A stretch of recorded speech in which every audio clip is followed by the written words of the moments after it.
Stove వెలిగిస్తున్నాను. Stove వెలిగించి బాండలు పెట్టాను. నేను బాండలో వచ్చి నెయ్యి వేస్తున్నాను.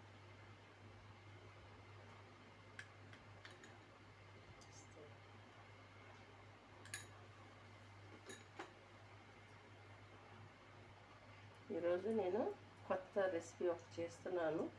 ఈ రెసిపీ వచ్చి క్యారెట్ బాదం పప్పుతో నేను ఒక రెసిపీ చేస్తున్నాను.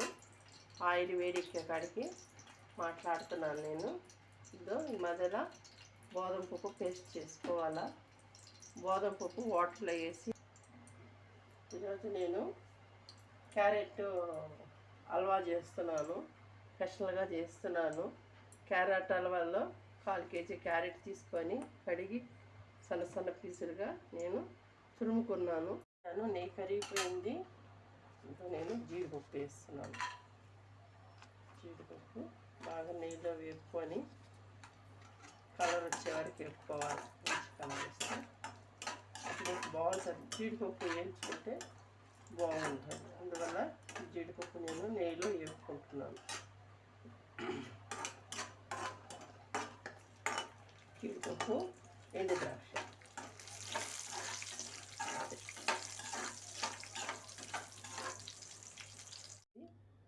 జీడిపప్పు తీసేస్తున్నాను. కలర్ వచ్చే వరకు వేపుకున్నాను. శుభ్రంగా తీసేసుకుంటున్నాను నేను. దీని తర్వాత వేసేటి చెప్తా ఉంటాను ఒక్కొక్కటిగా. బాగా వీడియోలో చూడండి.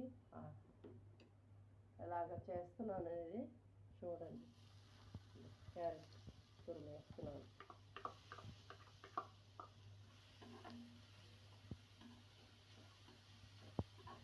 క్యారెట్ తురుము నీళ్ళని బాగా చూడండి. 1/4 కేజీ క్యారెట్ తీసుకున్నాను.